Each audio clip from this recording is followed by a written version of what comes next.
from the blackest corners of your mind, they call, pulling you deep into shadow, twisting your senses, keeping you from sleep. It's time to face your darkest fears.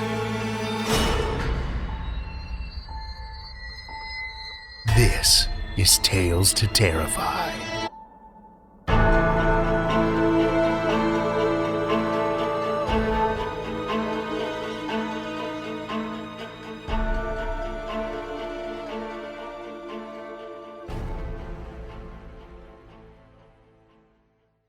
Good evening, children of the night, and welcome. Well, we're 1 week into our first ever flash fiction contest, and we've had some pretty great entries so far. If that's any indication, we may have a tough call on our hands come judging time. And you, children of the night, have the chance to make that decision even harder by submitting a story of your own. Head over to talestoterrify.com/flash contest to take a peek at our muse, an 1898 painting by Swiss artist Arnold Böcklin entitled Plague. Soak in the image, let the darkness take you. Then settle down by the fireside, sharpen your favorite quill, put pen to parchment, or, open a new Word doc or whatever, and weave us a chilling tale of 1,000 words or less that's inspired by the stain the image of plague leaves on your retinas. If your story is selected, you'll not only win $25 and the bragging rights of being our first ever contest winner, but you'll also have your story narrated by one of our excellent narrators and featured on an episode of the show. Not bad, right? For more details on what we're looking for and to submit your story, head over to, you guessed it, talestoterrify.com/flash contest. Our contest closes June 15th. The clock is ticking, children of the night. Speaking of firsts for Tales to Terrify, earlier this week we also sent out our very first issue of The Grimoire, the official Tales to Terrify newsletter. In it, we featured everything from a brief dive into a legendary Japanese horror author, to a chilling piece of art, to a glimpse into what the staff here at Tales to Terrify is reading, watching, and listening to. Not to mention a terrific interview with one of our BFFs and regular narrator here at Tales to Terrify, Matt Dovey. We've already got a few things cooking up for our June issue, so if you haven't signed up already, you can do just that over at our website. One last piece of housekeeping before we set sail this week on our dark voyage. I'd like to take a moment to give a shout out to our amazing patrons. In particular, some of our longest-running supporters, Robert G. Paisley, Jamie C. Hardy, and Ari J. Jockey. You're absolutely amazing. I can't thank you enough for your support. You're the lifeblood coursing through these dark veins, keeping this infernal beast alive and stalking.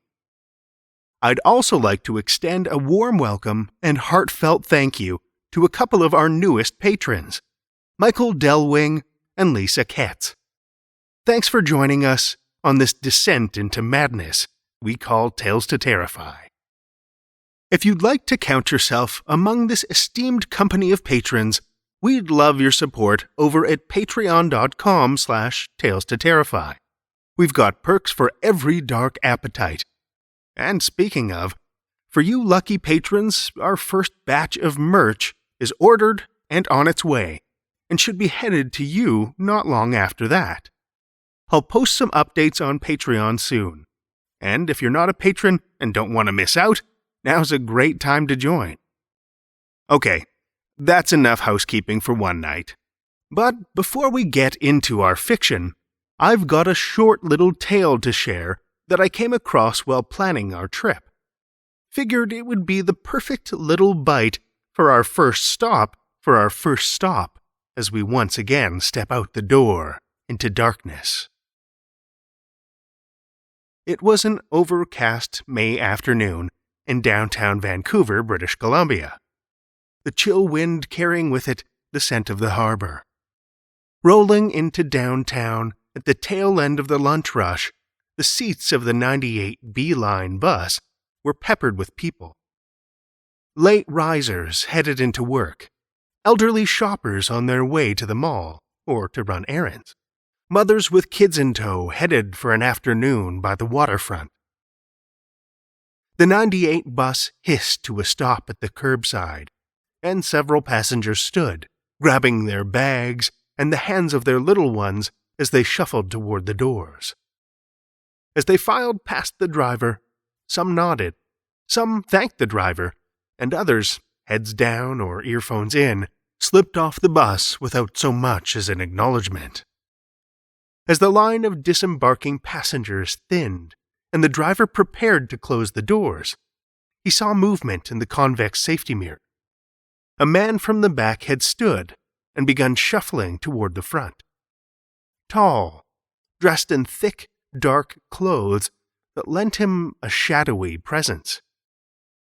Almost missed a stop, the bus driver thought, and held the door. The last leaving passenger was off, but the man didn't seem to be in a hurry to follow, slowing as he approached the front. He lingered, leaning in toward the driver. "How's your day going?" he asked, voice deep and raspy, but clear. He seemed normal enough, didn't appear drunk or otherwise out of sorts, but there was something deeply uncomfortable about the man, something off. "It's doing good, thanks," the bus driver mumbled, aiming for polite, but curt. People were waiting. The guy could hurry up and get off his bus any time now. The man stood for a long moment, as though waiting, anticipating. "It won't be for long," he said, voice flat and emotionless. And in a handful of quick, long strides, he was off the bus and disappearing into the crowd. Both puzzled and more than a little unnerved, the bus driver punched the button for the doors, and they slid shut with a hiss and a squeak. There were quiet murmurings and nervous glances from other passengers on the bus, who'd overheard the exchange. But as the bus continued along its route, exchanging old passengers for new, the tension began to subside. As the driver turned to head out of Vancouver's core, pulling the big steering wheel in a wide arc with both arms, like a fisherman hauling rope, a sudden wave of darkness crashed around the edges of his vision. His head began to spin, and his stomach lurched. He slammed on the brakes to a chorus of honking horns and squealing tires, and barely had time to turn his head before vomiting in the wastebasket at his side. He heaved violently, gasping and panting as passengers stood to see what was wrong. He held his head in his hands, and eventually the waves of nausea began to ebb. He sat up in his seat, braced by the arm of a nearby passenger, and looked around at the others on the bus. Some stood, frozen halfway between observation and action, not sure what to do. Others sat rooted in their seats, faces pallid, drained of color. "Is everyone else okay?" the driver asked breathlessly. "Is anyone feeling sick?" A muttered "yes" from near the back of the bus. A feeble hand was raised, and then another suddenly clamped to a mouth to hold back sickness of their own. Doing his best to muster energy in his suddenly drained body, the driver managed to pull the bus back over to the curb. He snatched the radio from its cradle and thumbed talk. When paramedics received the call, it was reported as a possible chemical attack, maybe even an act of terrorism. After all, it was 2004, so 9/11 was still fresh in people's minds. The two first responders arrived on scene and began treating the driver and other riders who'd reported not feeling well. But despite their precautions, after just minutes on the scene, both paramedics suddenly began to feel dizzy and nauseous as well. Other passers-by who'd stopped to offer help, too. All patients, though, seemed to recover quickly once they'd left the area around the bus. And once in the hospital, after enduring a battery of tests and procedures, the cause seemed to be unanimous. Nothing. The same that was found on the bus itself. No amount of searching, scrubbing, testing, cleaning could find any reason why the people on bus 98 would have suddenly fell ill. And the strange man, whose ominous words seemed to kick it all off, never identified, nowhere to be found. I suppose it goes to show that words truly can hold all kinds of power. Speaking of words, I've got several I'd like to share with you tonight. The story we'll hear tonight is the first part of a longer tale that we'll be sharing over the next 2 weeks. A tale that comes to us from Douglas Smith. Douglas Smith is a multi-award-winning Canadian author of speculative fiction, published in 26 languages and 35 countries. His short fiction has appeared in top professional magazines, including Amazing Stories, Interzone, Black Static, Weird Tales, Bane's Universe, Escape Pod, Postscripts, On Spec, and Cicada. His books include the novel The Wolf at the End of the World, the collections Chimeroscope and Impossibilia, and the Writer's Guide, Playing the Short Game, How to Market and Sell Short Fiction. He's currently writing Book 3 of an urban fantasy series with the working title The Dream Rider Trilogy. Douglas is a 3-time winner of Canada's Aurora Award and has been a finalist for the Astounding Award for Best New Writer, the Canadian Broadcasting Corporation's Bookies Award, Canada's juried Sunburst Award, and France's juried Prix Masterton and Prix Bob Moraine. Children of the Night, join me for Part 1 of Douglas Smith's Doorways, first published in Postscripts Magazine, UK, 2017.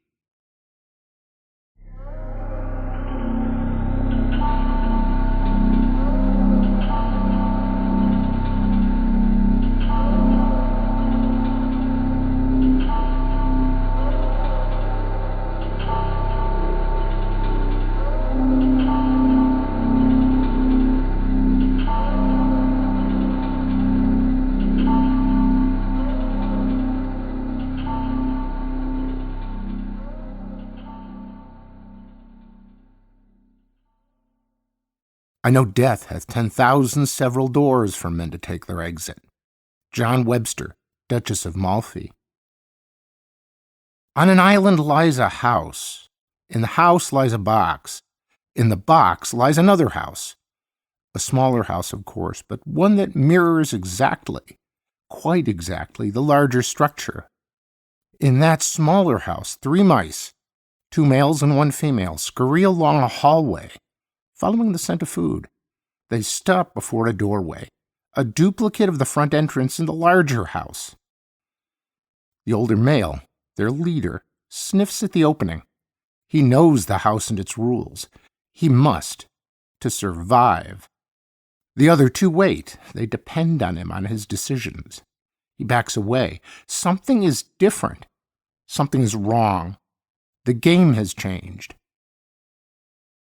Though Rayner was dead, it seemed to Jack that the old man still lived on through his house. Even from a half-mile out on the lake in the early morning sun, the strange island retreat exuded the personality of its late owner. Isolated and eccentric, brooding and uninviting. Jack huddled lower in the back of the fishing boat he'd chartered, while its captain bounced it over the waves towards the island. The boat stank of fish and gasoline, reminding Jack of last summer's disastrous camping trip with Wendy, an attempt to save his marriage by giving them time together away from the rest of the world. But in the end, Wendy had preferred the rest of the world, or at least a part of the world without Jack in it. Jack pulled the collar of his faded denim jacket up against the wind and spray and bitter memories and stared at the house perched atop the island's cliff. The building was a rambling amalgam of random additions and equally random styles of architecture, born of Rayner's strange imagination. A mini Gormenghast set down on a lonely rock in Lake Superior. Not so lonely right now, Jack thought, running his eyes over the array of boats lying moored at the island's ramshackle wooden dock and larger ones anchored outside the shallows. As his charter drew nearer to the island, he could see that each boat carried the oval and arrow logo of Gentech. The vultures gather, he thought. According to Rayner's will, the house contained all of Rayner's research, including prototypes, for the projects he'd been working on for the multinational high-tech giant before he died. Jack had assisted on many of those projects, though not in the last year. The firm had tolerated the old man's eccentricities and acerbic personality only because of the long list of patents his genius had fathered. Jack had been one of Rayner's favorites, hired directly out of university after finishing his doctorate in applied mathematics. But Jack had been on a personal services contract with Rayner, so the old man's death had also meant the end of Jack's career with Gentech. My job and my wife, Jack thought. Great years so far. Wonder what's next. The captain pulled the boat up to the end of the dock, slinging his duffel bag over his shoulder. Jack waved a goodbye and jumped out. After negotiating the slanting dock slick with spray, he crossed a stony beach and made the long climb up rickety wooden stairs to the top of the cliff. A bare rocky expanse, flanked by a row of tall pines on the right and left, sloped up from the cliff for about 100 yards to where the house sat. The pines continued past both sides of the house to meet behind it, looming like silent sentinels over the strange structure. In front of the house, a small army of technicians was stringing cables and setting up lights and power generators, bustling with that air of self-important efficiency of which only Gentech employees seemed capable. Jack wasn't concerned they'd already entered the house. Rayner's will had been clear. The house would open solely to Jack's biometrics. That was the only reason Gentech allowed him on the island, and the only reason he'd want to be here. Well, not the only reason. Scanning the crowd for Wendy, he picked her out, standing beside two black-jacketed security types, and Deke Sanderson, Gentech's VP of marketing. Jack felt his gut churn. He wanted to see Wendy, wanted to see her more than anything. Just not with Deke. He looked back down to the beach, but the charter boat had already left, so he was committed. But still he stayed where he was, telling himself he needed to catch his breath after the long climb. He turned his attention back to the house. The building reminded Jack of the architectural equivalent of some vine or fungus, slowly spreading itself over the available ground. Jack tried to pick out where each addition started and stopped, but his mind kept conjuring up designs for the new house he and Wendy had been planning, back when they were still he and Wendy, and not two names on a divorce settlement. Jack! Jack's attention snapped back to the Gentech crew. Deke was shouting his name and waving an arm, and even from this distance, Jack knew he was wearing a smug smile. Sighing and surrendering himself to his fate, he picked his way over the rocky slope to where Wendy and Deke waited. Deke's black sports jacket, white linen shirt, and tan slacks seemed out of place on the windswept island. Jack! Good to see you, Deke said, extending a tanned hand. So you can rub my face in it, Jack thought. Well, fuck you, asshole. But he shook the offered hand, thinking how those two hands, his and Deke's, now shared a common knowledge of Wendy's body. Deke, Jack said, and then turned to Wendy. Hi, Wendy, he said, feeling totally humiliated at knowing he couldn't say hi, cutie anymore. Wendy's V-neck top and slacks were just tight enough to remind Jack he was sleeping alone. She made a weak attempt to smile, then leaned closer to Deke, a motion so slight Jack would have missed it in any other situation. Why don't you just wrap your fucking legs around him right here? Deke interrupted his thoughts. Jack, I'm sorry, but I'm afraid you've come all this way for nothing. Jack felt his guts tighten. I knew it, he thought. Don't try it, Deke. Deke raised a hand. Calm down. We tried to reach you. Rayner's will left half of the house and its contents to me, Jack interrupted. Wendy began to step away, but then Deke nodded in her direction. My legal counsel says that won't hold up in court. Wendy glared at Deke, obviously not wanting to be involved. Jack wondered if she was trying to avoid an argument or just him. She turned to face him. Rayner was under an exclusive contract to Gentech, Jack, she said. Anything he developed during that time is Gentech intellectual property. It wasn't his to give away. I worked on those projects too, Jack replied, struggling to keep his voice level. Under the main contract between Rayner and Gentech, which terminated with Rayner's death, Wendy replied, and for which I'm still owed money. Deke looked shocked. Really? Why, that's terrible, Jack. Send us your invoice, and as soon as I'm back in New York, I'll see that Payables cuts you a check. Rayner worked for years on his own before Gentech. You don't have any claim to those projects, Jack said. Well, once we're inside, we'll just separate those from what belongs to Gentech, Deke said. Yeah, right. And too bad if some end up in your pile. Jack, Wendy began. Ignore him, Wendy, Deke said. It doesn't matter. Deke turned to watch some activity near the front entrance.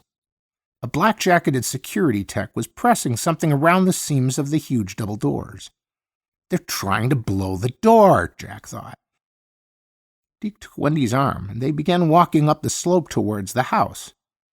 You won't force it open, Jack called after them. You don't know Gentech, Deke called back over his shoulder. And you don't know Rayner, Jack thought. In its analog of the house, the mouse's whiskers twitch as he sniffs the front door, sensing the coming danger. He herds his younger companions away from the entrance toward the doorway leading from the front hall and deeper into the house itself. But the mouse had been right. The game has changed. That doorway will not open. Not yet. The mouse huddles with his companions in a far corner of the hall, as far away from the front entrance as possible. The mouse, of course, cannot recognize what he senses as the build-up of an electrical charge, but he remembers this feeling from the past, from when he had different companions. He knows what happens next. Things die. Jack caught up with Deke and Wendy just as Charlie Viles, Gentech's security chief, ran up. Barrel-chested and perpetually red-faced, Charlie always looked like he was about to explode. All set, sir, Charlie said, addressing Deke. Deke, Jack began. Don't worry, Jack, Deke said. I'll get one of the boats to run you back to the mainland. Once Gentech's inside the house. He turned to Charlie. Let her rip. Nodding, Charlie spoke into his headset.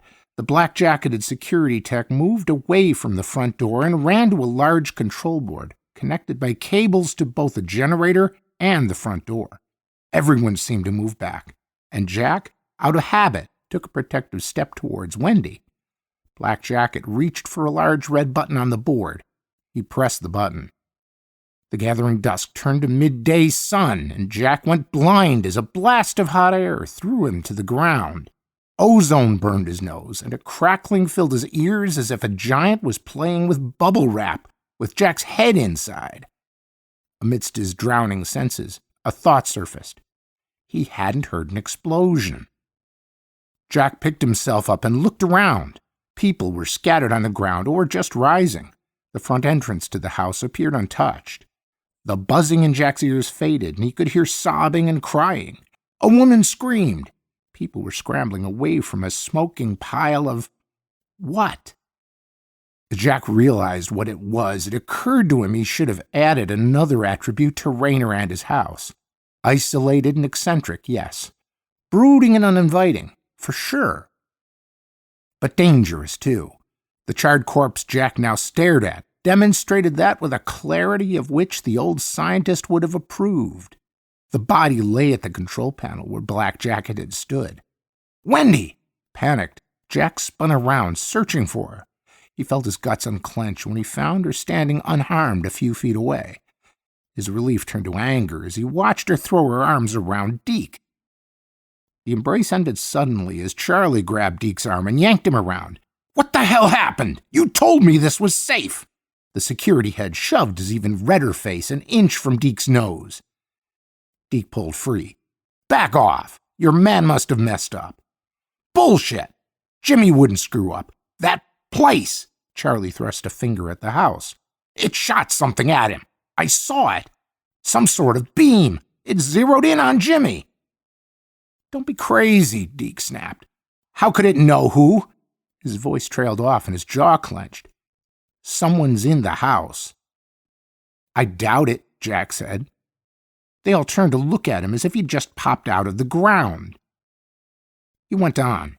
"Raynor would never let someone in that house when he wasn't there, and it's obviously not a place you just walk into." "So who killed Jimmy?" Charlie growled with a scowl that implied Jack had something to do with it. "I'd say Raynor did, or rather, his house did," Jack said. Everyone looked at the house, and some of the crew took a step back. "How?" Wendy asked. He glared at her as if he resented anyone, but especially Wendy, acknowledging any contribution by Jack. "I guess biometric scanners near the door. Raynor had been working on long-range prototypes. They could have read your man's biosignature, then tracked and targeted him as he moved away from the house. The electrical surge to blow the door triggered a defense system, likely a directed EM pulse of HPMs, high-powered microwaves, from the state of the body and what I felt when it happened.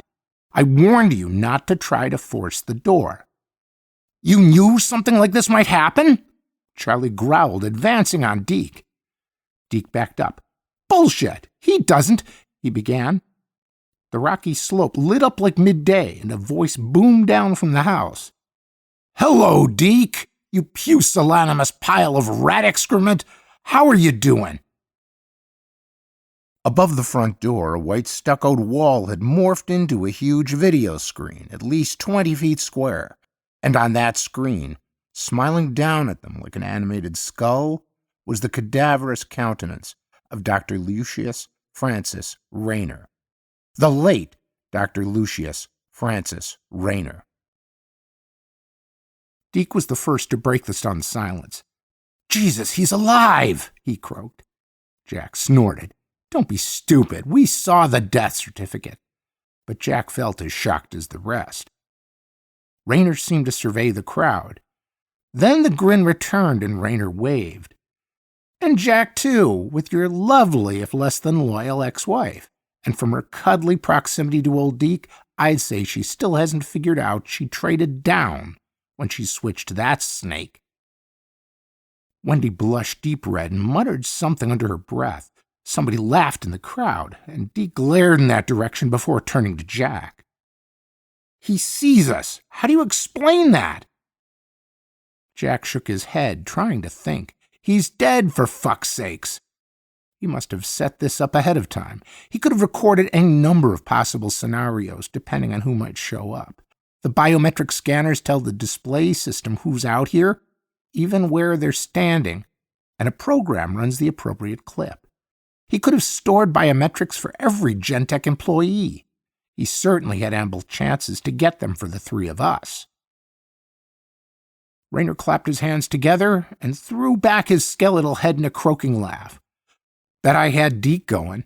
Wish I could see his face now, seeing all those patents flying out the window, 'cause old Raynor's still kicking." Raynor wiped tears from his eyes, but I figured Jack spoiled my fun by now, explaining how I probably rigged this. The camera panned back. Raynor sat in a big leather armchair, clad only in a tattered gray dressing gown that hung open to show his sunken chest. "Lymphatic cancer," Jack recalled the lawyer saying at the reading of the will. Raynor hadn't let anyone see him in the last months, not even Jack. Raynor's smile ran away like a mouse hiding from the thing that now glinted in the old man's eyes. "You've been a bad boy, Deke, trying to screw me again, even after I'm dead. Told you the rules in my will, but had to try things your way, didn't you? Now you got somebody killed." Now that he was looking for it, Jack thought he could detect a slight flicker or discontinuity in the display before Rayner continued. "So here's the deal." Jack opens the doors. "The house will then admit exactly 3 people. No more, no less." Rayner's death's head grin returned. 3 very specific people. Jack, Deke, and Wendy. "What?" Wendy yelped, wide-eyed. "Deke!"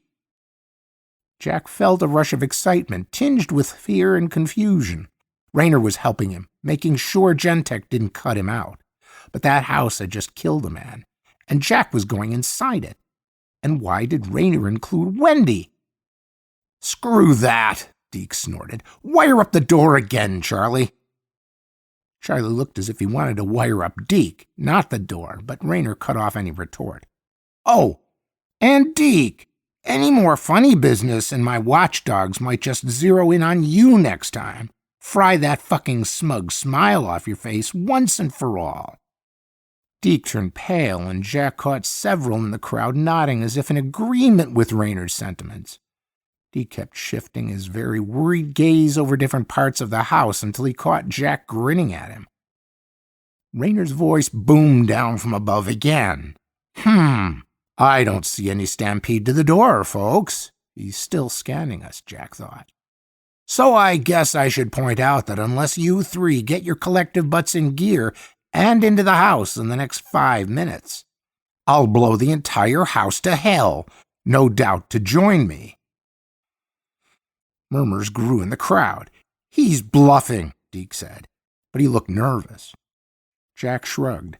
"His scanners tell him where we are, Deke, and he's shown what he's capable of." Rayner grinned down at them. "Just think, Deke, all those patents, all that money, your career." Rayner wiggled his hands, mimicking a bird flying. "All gone bye-bye." "Deke, I am not going in there," Wendy began. "Wendy, just shut up and let me think," Deke snapped. "Don't you tell me to shut up," Wendy shot back, as Jack covered a smirk. "Who the hell do you—" Rayner's voice cut her off. "You might also be interested in knowing that when the house blows, I'll take out the top of this island along with the display flickered, 57 people currently attending my little show." Rayner's face fell. "You too, Jocko. Sorry about that." Someone started crying, and the noise level in the crowd grew louder. A scuffle broke out between some black jackets and a group trying to reach the stairs to the dock and the boats. People are going to get hurt, even if Rayner's bluffing, Jack thought. "Let's go, Deke," he said. "Deke," Wendy began. "Shut up," Deke snapped. "Screw you, Jack. That old fart isn't calling the shots anymore." 3 minutes, Rayner intoned calmly. Jack grabbed Deke by the arm. "Then who the hell do you think is?" he shouted. "You? All you've done is get a man killed, and now you're going to get us all killed." Charlie Viles decided things for them. Grabbing Deke in an arm lock, Charlie started marching him towards the house, ignoring Deke's squawks of protest. 2 other burly blackjackets, their faces set as hard as the stone they stood on, motioned Jack and Wendy to follow. Caught in a situation she couldn't control, Wendy paled and clutched Jack's arm, much to his surprise. Having Wendy on his arm again instantly smothered Jack's fears, and he happily followed Charlie and Deke towards the front door, his hand over Wendy's. It reminded him of the day he'd married Wendy, and it led her by the arm to the door of their little bungalow. He just hoped things would end better at this house. Still trapped in the front hall, the older mouse waits before one of the 2 doors leading deeper into the house. The curtain of energy that forms the doors of the house still will not open, but the invisible barrier allows them to see through. At the first door, the mouse stares into an empty room. He runs over to his companions, where they wait at the second door. Through this door, he can see a pile of grain, seeds, and dried fruit, plus a small basin the mouse knows always contains water. The second room promises a veritable mousy feast. But the mouse prods his companions away from that door and towards the first, and together they sit staring into the empty room, waiting. For the mouse has learned, the house never keeps its promises. Charlie, with Deke still in tow, Jack, Wendy, and their 2 escorts reached the front door just as Raynor's voice boomed out from above them. 30 seconds, folks. Oh, I love this part. 25, 24. Charlie grabbed Jack and shoved him toward the door. Open it, he snapped. 18, 17. Raynor droned on, like a god counting down to his own little Armageddon. Jack looked at the door. He'd been expecting some sort of biometric scanner. Handprint, retinal image, alpha wave, voice print. Something. Anything. All he could see was a curving brass door handle carved in the shape of an elongated skull set in a large gray metal door.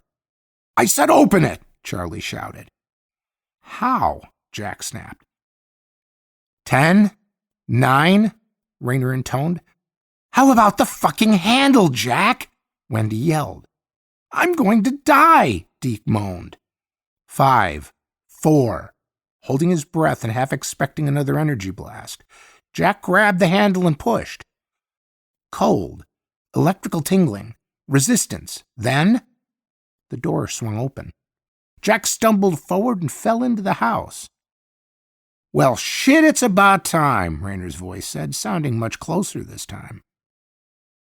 Jack got to his feet. He stood in a roughly square entrance hall, maybe 40 feet on each side, and empty except for a computer console mounted on a post at standing height in the center of the hall. A dim glow from a high domed ceiling provided the only light. Large black and white ceramic tiles arranged in a checkerboard pattern formed the floor. Some sort of statuary lined the walls to his left and right, but the light was too dim for him to make out details. The wall opposite the entrance held 2 doorways, but only darkness showed beyond.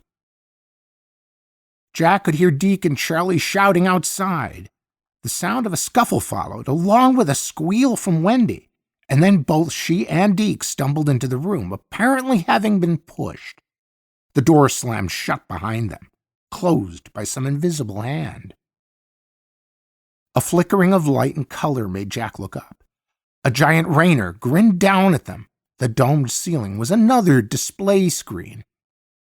Welcome to my parlor, said the spider to the fly, or flies in this case, Raynor said. Won't keep you here any longer than necessary. Deke has people to screw, and Wendy will be part of that, in more ways than one. And Jack? Raynor's grin died, and he looked almost sad. Well, Jocko, you've got a life to rebuild. Raynor's face disappeared, replaced by a series of displays of equipment, diagrams, and computer screens of calculations. This house contains complete research archives for all my projects from the last 10 years, Raynor continued, including the biometric tac and HPM weaponry I demonstrated for you outside. Holy shit, Deke whispered. Not to mention full design specs for my fine little toy, Raynor went on. What was his last project? Wendy asked. The old bastard would never tell us. We funded it blind. Deke growled. Nobody knew. He wouldn't even tell me, Jack said, his eyes locked on the screen. Along with a fully working prototype, Raynor's image returned to the screen. He gave a death head grin and leaned back in the chair. And all of it accessible from the control center for this house. An image of what Jack assumed was that very control room appeared. As in the entrance hall, a single computer console mounted on a post stood in the middle of an otherwise empty room. No, Jack corrected himself. Near the top of the screen, 3 steps led to a raised dais in a small alcove. A box rested on the dais, its top nearly as tall as a man. Now all you 3 have to do, Raynor's voice droned on, is get to that room. The screen faded to black. A light grew from behind each of the 2 doorways that lit off the entrance hall in which they now stood.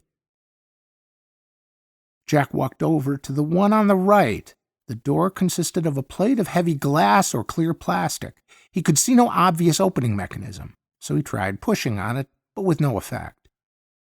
The room he could see on the other side appeared to be one Rayner used for a storeroom. A stepladder, stacked cases of canned soups, a portable power generator, piles of dirty clothes, unmarked cartons, and ever so many bulging green garbage bags filled the room in a haphazard, wall-to-wall disarray.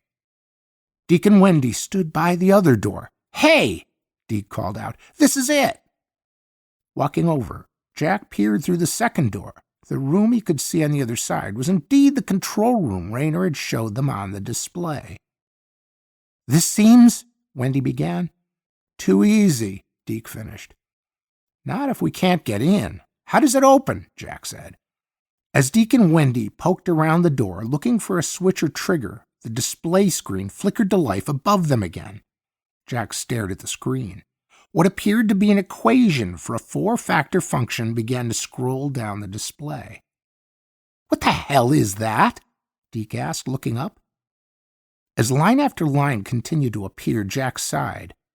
"I'd say it's the door handle." He walked over to the computer console.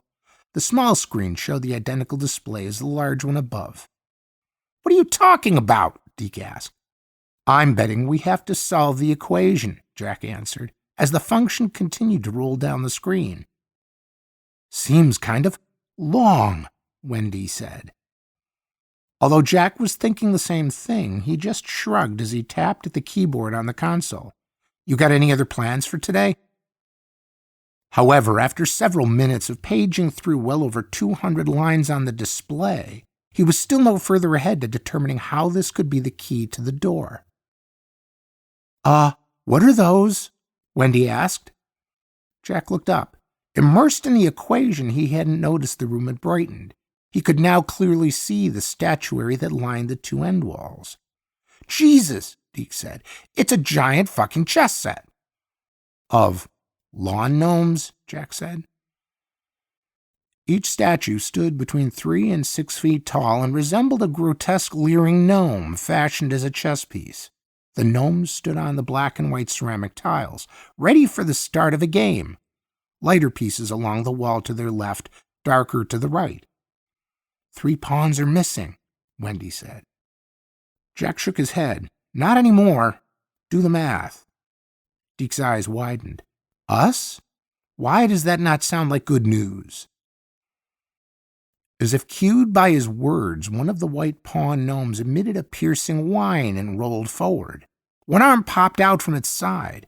At its end, a whirling saw blade. More gnomes shuddered to life on each side and began lurching towards them. From each emerged a different device, slashing swords, jabbing spears, buzzing tasers. All of them pointed in the direction of Jack, Deke, and Wendy. Deke gave a yelp. Jack stood frozen, mesmerized by the advancing gnomes, until Wendy shouted, "Open the door, Jack!" Forcing himself to look back to the computer console, Jack moved his now shaking fingers to scroll through the equation again, still with no clue of what might be the key. "What you need to do, Jack," Rayner drawled, the calm of his voice surreal above the whine and whir of the approaching killer gnomes, "is to lose your excess baggage. Stop clinging to what you don't need anymore. You gotta simplify your life, Jocko." The nearest gnome was less than 5 paces away.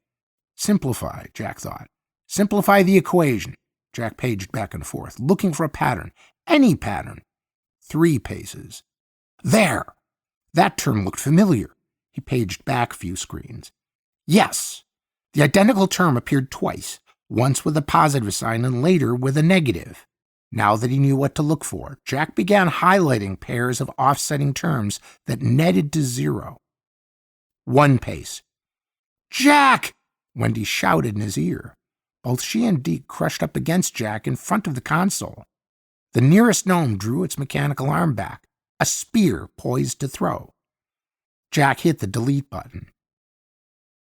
The display flickered, and then line after line of a much shorter version of the equation flashed down the screen. All of the gnomes lurched to a halt.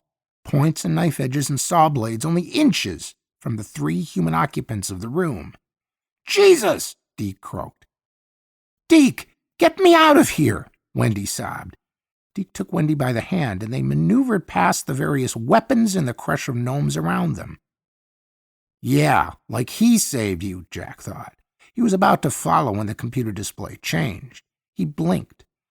The screen now showed a calendar view of a date book for May of 2 years ago. Appointments crammed the month, but an identical entry from Monday to Friday in the 3rd week was flashing. Out of town, Vancouver, at the top of the page.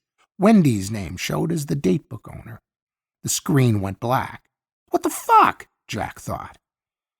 Deke and Wendy once again stood in front of the doorway, showing the control room. "Hey," she called, "the door's open." Then she added, "I think." Snaking his way through the robots, Jack walked to the door. The solid clear barrier was gone, but a shimmering curtain of light remained. "So now what?" Deke asked, as if this latest puzzle was Jack's fault. Jack pulled a comb from his pocket and inserted one end into the curtain. He heard a low crackling sound, and the comb trembled slightly, but nothing else happened. Retracting the comb, he checked the end. It seemed unchanged. So with a sigh of resignation, he extended a finger to touch the shimmering light. He felt a mild electric current for a heartbeat, then nothing. He pushed his hand through to the wrist. "Well, no smell of barbecued flesh, anyway," Deke said. Jack withdrew his hand and looked at it, clenching and unclenching it as he did so. He shrugged. "Seems fine." "So what is it?" Wendy asked. "I've no idea," Jack said. Behind them, a familiar whining noise began. They all spun around. The gnomes were waking again. And as each robot animated itself, it immediately began advancing on Jack, Deke, and Wendy. Raynor flickered to life again on the domed screen above. "Decision time, children." The 3 of them looked at each other and then turned to the curtain. "Fuck it," Jack thought. He stepped through, Deke and Wendy on his heels.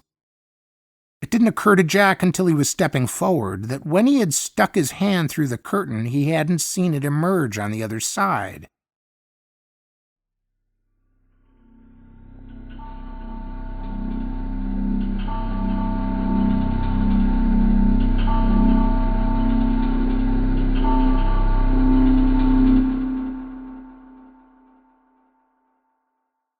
That was part 1 of Douglas Smith's Doorways, as read by Dan Gurzynski. Dan is a broadcast and audio engineer by trade and has worked on many projects for local public stations.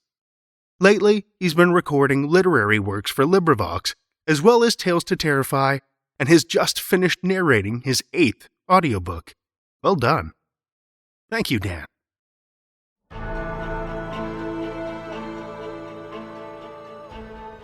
Well, children of the night, the hour is late, and we've run out of tales to tell.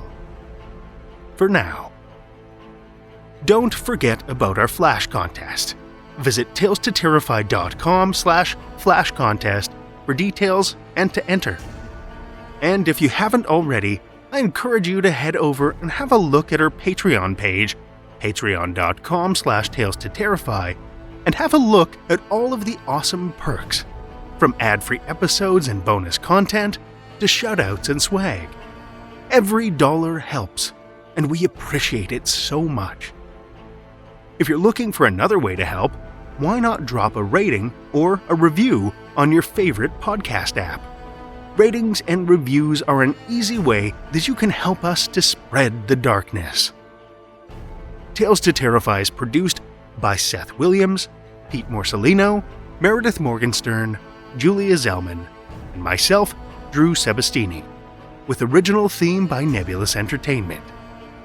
Tales to Terrify is distributed under a Creative Commons Attribution, Non-Commercial, No Derivatives license. Join us again next week as we explore strange, dark worlds with more Tales to Terrify.